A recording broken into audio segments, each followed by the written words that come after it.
Welcome to She Sells Radio. Okay, I want you to imagine for a moment what you were doing at age 24. And when I think back to myself at that age, I was truly just starting to kind of figure out what I wanted to do with my life. I had my first corporate sales role as an individual contributor, but so much to learn still. And of course, I think I still have a ton to learn because I think we all get to have that journey of continuous learning. But for context, my guest today took over a multi-million dollar company at that age and started running it as the CEO and has built this incredibly powerful legacy and empire herself in the process. And I'm going to share with you her formal bio, and then we're going to dive in because I have so many questions for her. And I know I'm going to learn so much, and you are as well today. So, Amanda Holmes is the CEO of Chet Holmes International, which has worked with over 250,000 businesses worldwide. At age 24, she inherited her father's multi-million dollar enterprise, which specializes in helping companies double their sales. Amanda has merged her father's proven process with her own forward-thinking ideas to connect the old school sales process with hybrid online and offline instant gratification, short-term attention span that we see of consumers today. Her success has made it clear that she was born to lead. In the first 2 years of taking over the helm of the company, Amanda increased leads by 1,176% and doubled coaching clients 2 years in a row. And since then, Amanda has continued to scale the company, making an impact worldwide with continued double-digit growth. Amanda, welcome to She Sells Radio. So excited to have you here today. Thank you. I'm so happy to be here. Oh my gosh. Yeah. And there's so much, as I was preparing for this, I was rereading The Ultimate Sales Machine, which you're currently re-releasing. It's been 15 Yes. years, is that right? Since the original Yes. publication came out. And so I was rereading it, and there are so many places where I thought, okay, we could talk about time management strategies of billionaires. We could talk about sales for women specifically. There's just so many gems all throughout the book that we could spend all day talking here, but we're going to narrow it down for what's really significant for the audience. And here's where I want to start, Amanda. We'll get into some of the specific tips and strategies from the book, but I want to give a little more context to what I talked about at the beginning, which was your personal experience of taking over this organization. And I can only imagine what that would have been like at the time. And, it's like you're grieving your dad's passing while also simultaneously stepping up into the helm of this company. Take us back just for context of what that was like for you, what that moment in time was like for you. Yeah. So I was a singer-songwriter, and I stopped doing that because my father got diagnosed with cancer, and he spent 352 nights in the hospital. Wow. Between me, my mom, and my brother. He never spent a night alone. And in all that time, he never explained to me, here's what my companies are, here's who runs them, here's what I would want from my company. So when he passed, it was an utter shock. And I'd say probably about a week later after his funeral, I saw the P&L for the first time, and it was as if this Excel sheet just never stopped scrolling all of the different line items and all the different divisions and companies. I just burst into tears at the thought of like, how is it possible that I now have to be responsible for this? And we had the time. There was time where my father could have said, here's what's going on, just so you know. But because it was so far away from reality that I would do anything with it, he didn't tell me anything about it. So Super quick, if I can just pause you on that. So when did you know? Because you were a singer-songwriter, so you weren't involved in the company previously. Like, at what point did you find out you were going to be taking it over? Well, so when my father passed, everyone kind of just looked at me and said, well, she's the heir. Yeah. She's the oldest, so we'll just give her a title of, chairwoman of the board and call it that. We'll put a board together, and then the CEO will report to the board. So I was on the board with 3 others, and we were making decisions for the company based on what the CEO said and what we thought. And that's where it started. So for the first 2 years, we were hiring different C-suites, CEOs, CTO, CMO, CFO, anything to just fill the void that was left by my father gone. Yeah. And for me personally, it was a huge struggle. I had a problem with nightmares, so I would see my father's face in the hospital a lot. So I couldn't really sleep very well. Eating was difficult, so I didn't really eat very much. Grief looked great on me. I lost a lot of weight. Yeah, I mean, thank goodness we were a virtual company. So I'd be sitting in on calls and I'd just be sobbing, and someone would finally see that I was on the call and they'd be like, Amanda, are you there? And I'd unmute. Hi. Yeah. Okay. Bye. I'd go back on mute. It's just, yeah, never would I have thought that I would step into the CEO role, but I had my spiritual teacher. Her full name is Sarvalokama, Her Holiness Shri Shri Shri 1008 Guruji Punamji. It's very long, but it's because it's a very high honor. So I refer to her as Guruji. She's the founder of Divine Bliss International. And she just kept saying, you can step in as CEO. The company will need you to step in as CEO. And it's worth you stepping in as CEO because your father built something magnificent and it can be carried on. And so years of this where I was just like, that is the craziest idea I think I've ever heard in my entire life. Stepping in as CEO, and other things happened after that. I mean, I increased leads by 1,176% and doubled our coaching clients. Little things like that, right? Little things. Yeah. Well, I appreciate you sharing that. And I wanted to give some context for our listeners right off the bat to really kind of humanize all of this, right? Because I know so much of it in the new version of the book you have coming out. You've got this beautiful letter, Dear Dad, which I was watching the video on the website and I was crying. And there's this beautiful human element of what you're doing with the brand and with the book, which I think is so important. It's important to this community too. And so it sounds like there was an element of resistance, if I'm hearing you right, and correct me if I'm wrong, but if there was this element of resistance of like, gosh, I don't know if I could, who am I to take this over? You had this amazing spiritual teacher prodding you. At what point did you realize I can really do this? Like, no, this is really something I'm going to step into and I can own. Yeah.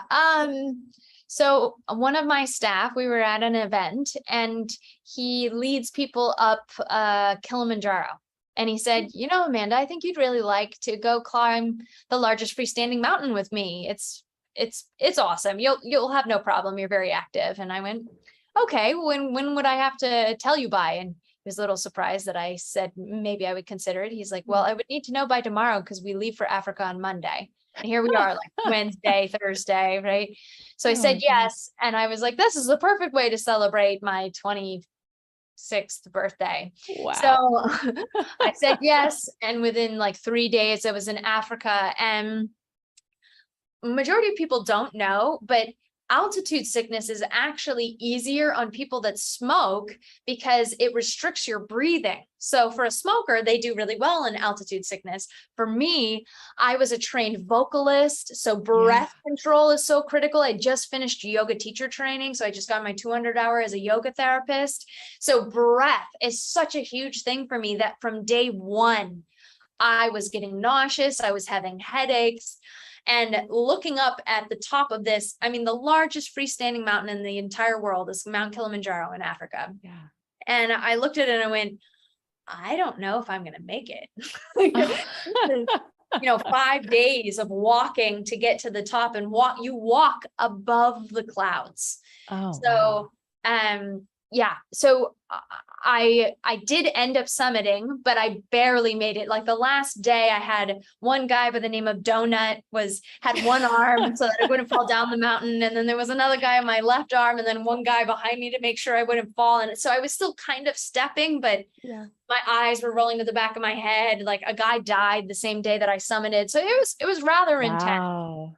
Oh Yeah. my But I gosh. think after that, I realized that every big achievement, it may seem insurmountable when you look at how big the mountain may be to climb, but it just takes one step at a time, Mm. which was very Mhm. indicative to what I was just about to step into in the company. And then also Yeah. recognizing that I couldn't do it alone.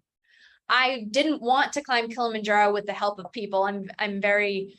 Usually I'm very self-sufficient and I don't like to, lean on others, but that showed me that the hardest of things will take other people and you need to accept the assistance that you're being given. So I said, okay, I came back and with all fury in me, I let go of the person that was there as acting as CEO and I stepped in as CEO and yeah. Wow. Wow. Oh my gosh. I know I can't relate to climbing Mount Kilimanjaro, but I can relate to the desire to be self-sufficient. I think that's ingrained in so many of us, especially, as women, we feel like oftentimes we need to be. I know a lot of my clients who are listening can relate to that. A lot of our listeners probably can. What have you learned about leadership? I want to take a moment before we get into some of the content of the book to speak specifically to what you've learned about leadership over the years. You've had this incredible breadth of experience. Obviously, this is something you've stepped into powerfully in your life. What did you not know then that you know now? Oh boy.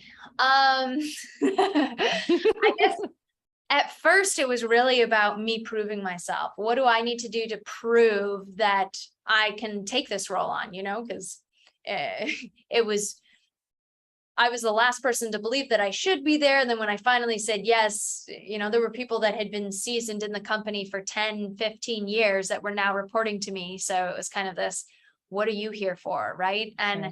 And I did get a lot of angry people that did attack my family. So that got rather intense as well. So it was interesting to reflect on who am I showing up as that I'm having these people attack me and my mother. People were attacking that you had taken over the role? The helm or? Yeah. I got Mm. multiple lawsuits from different people in the Wow. organization. And Mm. yeah, it was a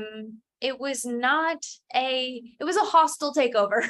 It This was, is amazing. I mean, this is like layers of context for what this was experience is like. Thank you for sharing this because it's like you never know, but to literally have lawsuits from people in the organization, you're trying to take over the hell. You're wanting to honor your dad. You're like this is people that were wild. family members, people that had shown up at Wow. every Christmas since I was a little child. I mean, these weren't Hmm. some people that I didn't know. They were my father's best friends and they were taking me to court Wow. just out of greed, really. Yeah. You see Hmm. money and you attack at it because you see that they're hurting and there's a widow and there's her child. We can get whatever we want if we just pound this hard enough. So yeah, I had to learn how to go from a lover that was protected my whole life to now I had to defend my family. And Hmm. so that was rather intense. Yeah. And I think during that time, it really showed me a lot of success is really about when you put your head down on the pillow at night, how do you feel about you? Because the whole world could say so many things, right? I was having people that I loved dearly tell me that I was a liar and a cheater and a stealer. And I'm like, Mm. this actually makes no sense whatsoever. Wow. And, Yeah. in front of a judge and in front of others and, with lots of money on the line. And that time really taught me that they can only say their words. Ultimately, it's about how I feel, how I show up, what I voice, how I live in my truth. And if I'm living in my truth and speaking my truth and being my truth, then nobody can take that away from me. It's just about how I am being. And it is my being that Mm. dictates my truth. and my success more than just truth, but success. Because in truth, what they say, truth sets you free. So that I learned as a leader that, and it's one of my core values, that to be the song of leadership, to set the example, because if I can sing my tune, but if I'm singing in a way that evokes more people to want to join and we create an orchestra, it's because I've started the song, rather than telling somebody you must do this way and yelling at them, or being that dictator. I want to be the muse. I want to inspire others to join. And that's been a huge shift for me in the organization. I inherited a company that was not the kind of culture that I would want to be a part of. It was very far from that. And over the years, I've spent a lot of time in honing in on my mission, my core values, my belief system about how business should operate. And it's actually different from my father's. Now, we still use the same tools. It's just, he was more a feisty fighter and I'm more of a lover, Yeah. I'll hug a tree. Like I out of nowhere, I'll be walking down the street and I'll hug a tree. Like I can't help it. I love that. I want to ask you about that actually. And this is so fun. I love getting to know more of you, because I always describe this podcast as if Abraham Hicks and Grant Cardone had a love child, but we're going to adopt it to be if Abraham Hicks and Chet Holmes or Amanda Holmes had a love child. I love that. So I appreciate this more loving, like spiritual element of you that you brought to these companies and what you're doing. I just want to take a moment and acknowledge that, because that's something that I think has been missing in the sales world for so long. And it's exciting to have this conversation and see you leading that initiative within your own organization. So brief detour from yes, I will also stop and hug a tree. I'm with you.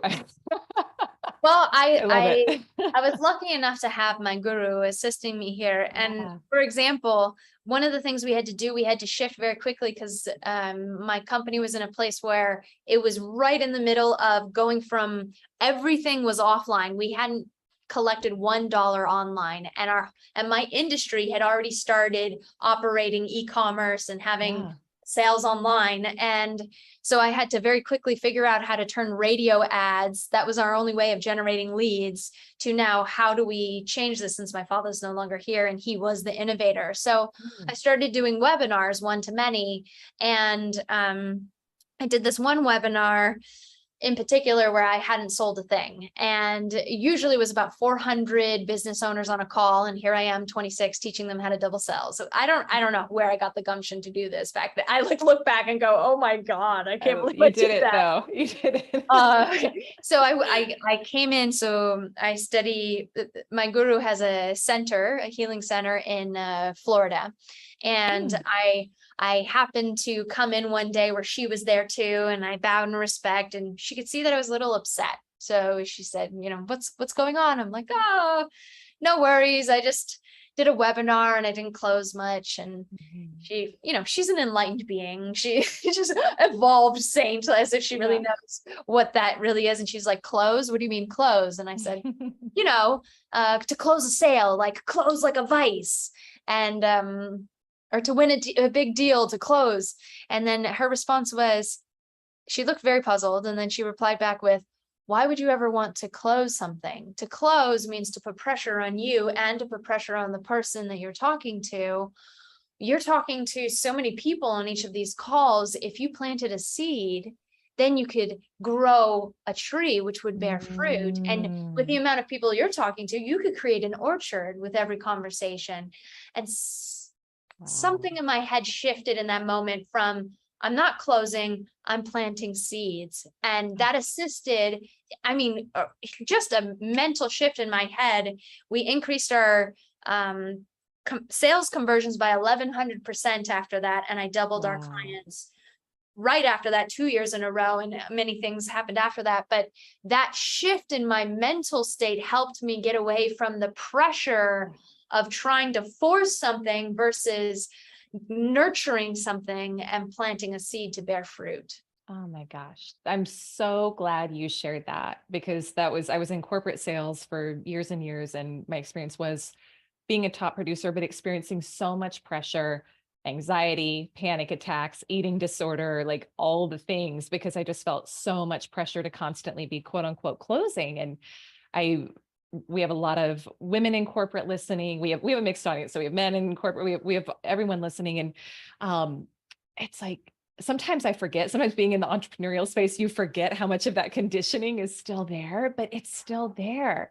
And so to hear you say that, and that was the shift that led to those big wins, was that something you had to change mindset wise within the organization as well, of how we define closing and sales? And if so, how did you do that? Because that's a project, I can only imagine. Yeah, that's funny that you say that. So I wrote it into the new edition, which I finished. It took me 4 years to write. And then once I finished it, then I realized just because that is my modus operandi doesn't mean that the whole company operates that way. So for the last about 8 months, as we've just finalized to get a book to print in the publishing world, like Penguin, I have Penguin as a publisher, it takes 8 months. So in the last 8-9 months, I have trained and re-engineered all of our back-end products, sales, boot camps. I rebuilt everything to get into alignment with what I put in the book. And yeah, so just because I shift doesn't mean everyone else in the organization shifts. So I had to train everybody and build out our programs. So like I run these boot camps where a bunch of companies come in live and they help each other live. It's been really fun. Like the average person that goes through a course, only 4% finish. 4%, 96% don't even finish it, let alone what the results are. For the ones that are going through my boot camp in this last year, 42% of them on average generate leads within the first 30 days, and 32% close sales within the first 30 days from what they're learning. And a lot of them are B2B sales, so it's a longer sales cycle, but we're getting 10 times the industry average, right? They're just tracking if you finish the thing, they're not even tracking results. So I've been able to get those results by I start every session, we follow a framework of learn it, build it, use it. And I start every session with taking them through a meditation, because I believe that that intention that you set, if you're going with ego and pressure and force and manipulation, you're only going to get so far as if you came from a place of service and gratitude, humbleness.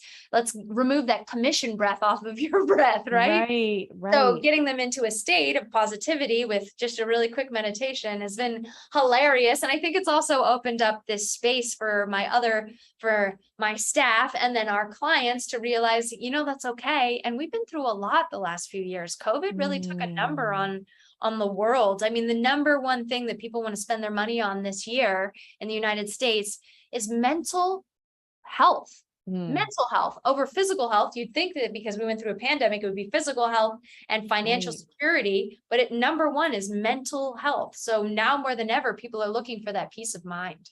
Oh my gosh, absolutely.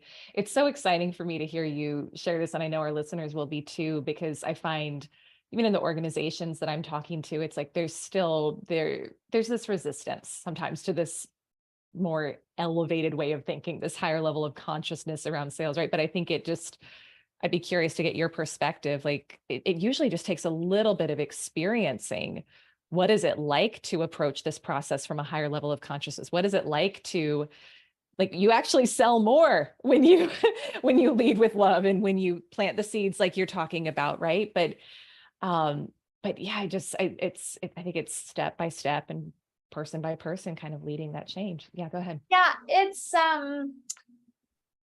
so I wrote this final chapter of the book. It's chapter 13, and I'm calling it the encore that my father never got to give, on how to live a rich and full life. And I found this email where he said that he generated more wealth in 6 months than the prior 8 years combined. And it was because of this one thing. And I wrote 100 versions of that final chapter. I have 100 versions on my computer, 10 pages. I rewrote and rewrote and rewrote 10 pages. And for 4 years, I talked about this final chapter. They'd say, oh, what's the final chapter about? And I'd say, oh, it's about service. Nobody cared. I'd say, oh, it's about leadership. Not really interested. Oh, it's about frequency. It's about meditation. I mean, like, I tried everything in the booth. I would just over and over and over and over and over again tell people what this is about. But when I found that letter, and when I started telling people about that letter and positioned it that way, more people were interested and intrigued to what I had to say. So I've recognized that, one, it's how you set it up. And then two, what I like to do is I like to actually quantify it. I'm very big on data. I love data to validate what you're doing is working. So I recently did a keynote at HubSpot's Inbound, and they asked me if I could do a meditation in my training.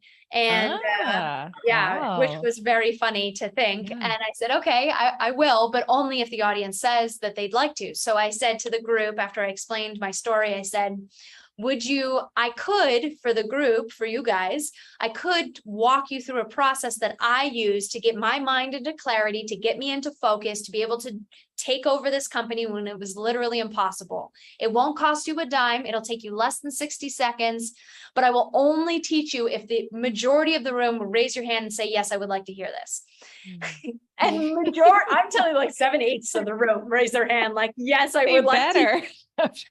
And then I quantified it. So I said, on a scale from 1 to 10, just tune in for just a few moments.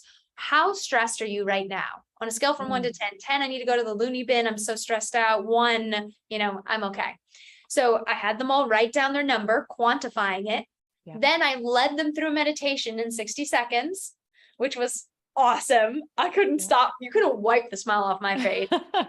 And then 60 seconds later, I'm like, okay, now observe. How are you feeling now? On a scale from 1 to 10, where are you at?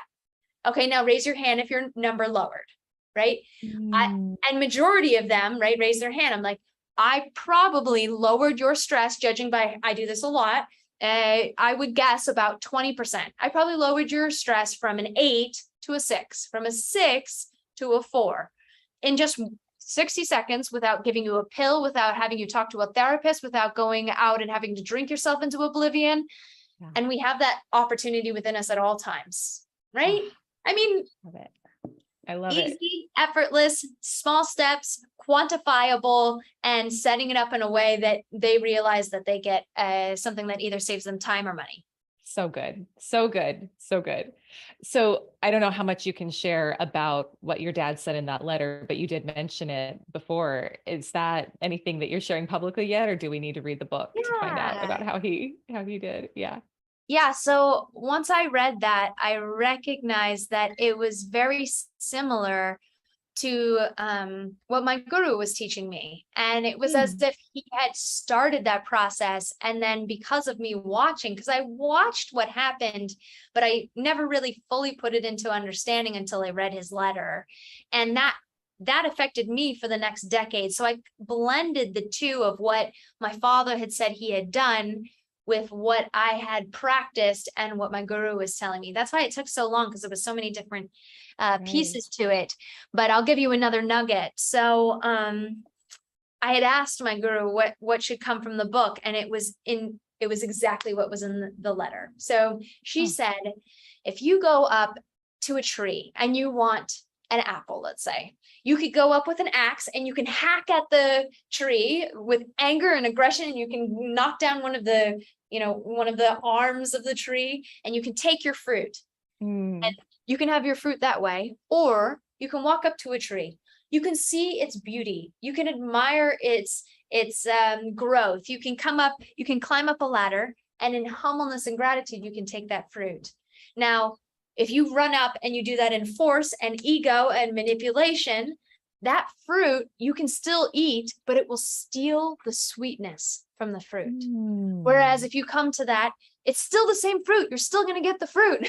It's just to do it in humbleness and gratitude and service. That apple will be the sweetest apple you ever tasted. That is the difference when we go. And that's what my father found. He actually said that because I've lived my life in stress and pressure, I was never truly happy until I starting my days with gratitude, humbleness, and asking, how can I serve? And when he started changing that modus of operandi, he generated more wealth in the last 2 years than he had in his entire lifetime because he's made those shifts. It's just he never got the chance to truly explain all of that before he passed. So I felt it was my moral obligation to bring that foresight in the final chapter, and then just continue to invite and welcome others to believe that you don't have to be, the biggest ego in the room. You can just be the best at serving who you're there to serve. And in that service, you will find the sweetest fruit and the sweetest deals, and it'll be worth it when you actually enjoy the fruit. Oh my gosh. Wow. And all of those realizations for him came obviously after he had written the original book. And it's, this is such a different conversation than I thought we were going to have. I thank you for going here with me. And I'm so grateful too, because even to me, like I'm so excited to read your updated version. Because I think that's what's been missing in this world, in this field. And even as I read the original book and came back and reread it, it's like there's so much brilliance from a strategy standpoint. And there's still a part of me that, if I'm being honest, was kind of stressed out of like, it's a lot to implement. And I want to bring the spiritual, the loving, like that element to what I do. And so you're forwarding the message, like you're forward, and obviously honoring and respecting everything your dad brought to it, but forwarding it to another level that sounds like he had reached towards the end of his life, in terms of awareness as well. So yeah. Oh my gosh. That's so beautiful. I want to ask, so I've got to get one strategy question in, because I know listeners are going to be like, you had her on if you didn't ask one strategy thing. So I'd love if we could take a moment, Amanda, and let's talk about this Dream 100 list. So I saw that Russell Brunson mentioned that like this is a huge piece of what he attributes a lot of his success to. Tell us about this Dream 100 list. How does it work? What difference does it make? Let's go there. Absolutely. So the Dream 100 is the fastest, least expensive way to double sales. That one strategy has doubled the sales for more companies than any other. And it's very simple in its understanding. So by definition, the Dream 100, there's always a smaller number of better buyers than there are all buyers. So that means marketing and selling to them is cheaper than marketing and selling to all buyers. And I'll give you the example of how my father invented it. So he was working for billionaire Charlie Munger, co-chairman of Berkshire Hathaway. So he was given a list of 2,200 potential advertisers, or his prospects. And Charlie said, okay, go cold call 2,200 of them. He looked at that list and went, okay, that's a lot of people to call. So he did some research and he realized that 95% of the marketplace was purchased by only 167 of those 2,200. So that's where he started his dream 167 person effort, where he just focused on those bigger, better buyers. Now for him, this was 30 years ago, maybe even 40 now, where he would reach out via direct mail for 1 week, giving them something of value, and then follow up with a phone call, and then follow up with a fax. So he was direct mailing twice a month and cold calling 4 times with some fax and email in there as well. Now today, the mediums can change, the tactics can change. You can do this on Instagram DMs now. You can do it on LinkedIn messages. You can do it with ringless voicemails. You can do it, there's so many different tactics, but the point is to be hyper focused on those that generate the most money at the most often, and then also to have the pig-headed discipline and determination to follow up. So 4 months in of this Dream 100, he got not one sale. People started to talk, who is this expert sales guy? And he hasn't gotten one deal yet, right? But in the 6th month, he closed the largest contract that the industry had ever seen. And right after that, another 28 more came. That's how he doubled sales in the 6th month, then in the 1 year, and then the next year. And in 9 companies, he doubled it just by focusing on his Dream 100.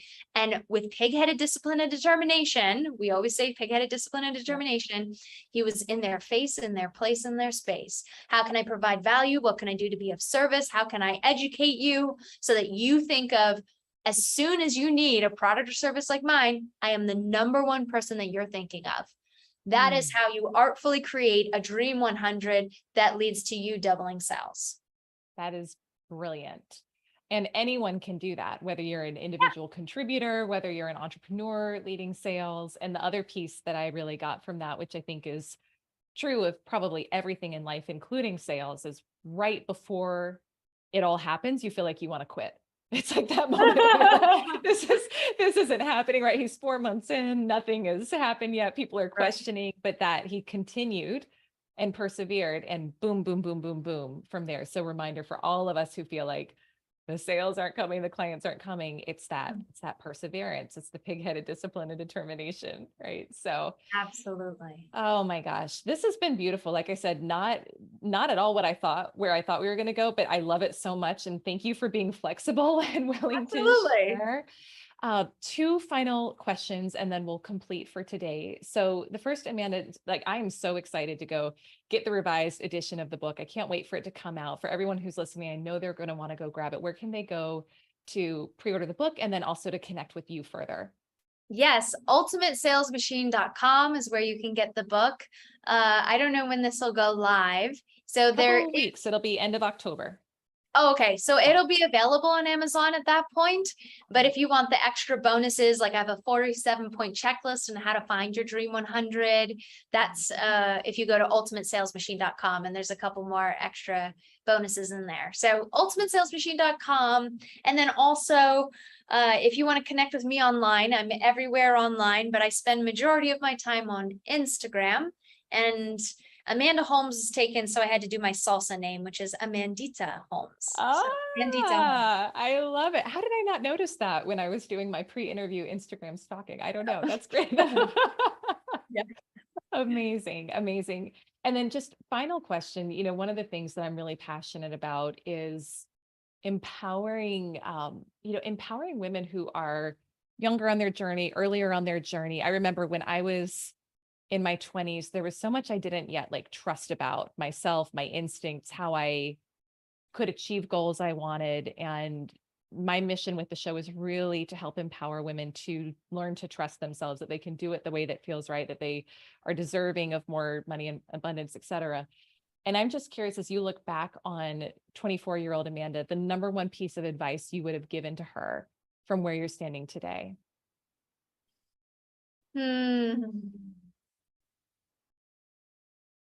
Oh man. I guess, yeah, trusting myself would be critical. But you said a couple of things in there that I think is really good for women to know is we have the upper hand. We understand people better than, I mean, if it's men and women, right? Women are a lot more perceptive, and you can utilize the fact that you are a nurturer and that you're probably more observant. And, in sales conversations, I have executives that are men, and I work really well with them usually because I'm showing them, do you notice that the prospect is feeling this? Don't you see that? And they don't notice because they're off talking about themselves doing something, right? So it's always been my competitive advantage that I am a woman, and it's given me so many more opportunities in the workplace. So for those that, if you're talking to women, that's a gift that you are a woman. So I would look at that as such. And then for younger generations, I mean, it's the same. If you're young, then utilize that fact. If you're eager to learn, there are others that are eager to share, and, just shut up and listen. That's a critical one that majority of people don't do, right? I am perpetually, if somebody's giving me advice, I will listen to it. And if I've discerned that it's good advice, I will implement it. And then I will come back and I will share with them what I've learned, because I want to hear more good advice. And I am willing to prove that I can implement what somebody gives me because I want more of that. So that's also a gift to the youth, that the more you learn and the more you listen and the more they realize that you're listening and you're learning and you're implementing, the more you will receive. So listen, learn, and implement. That's beautiful. That's so beautiful. Amanda, thank you so much. This is so fun. Like I said, I just so appreciate you sharing your journey, your experience, and how you're really forwarding the message and the legacy of your dad and creating your own powerful legacy. So thank you so much for your time today. Thank you so much. It's been such a blast. It really, yeah, it really has been. To you, my listener, oh my gosh, go get the book, get your hands on the book, get the 47-point checklist, go connect with Amanda on social. We'll link all her social in our show notes, and give her a shout out on social. Share this message. I really, truly appreciate that. I feel like the work Amanda is doing is so aligned with what I care about and what our vision and our mission is at She Sells. And so we just continue to raise the level of consciousness in the community and everyone wins. So thank you as always for being a listener of She Sells Radio, and I will see you on our next episode. Bye for now.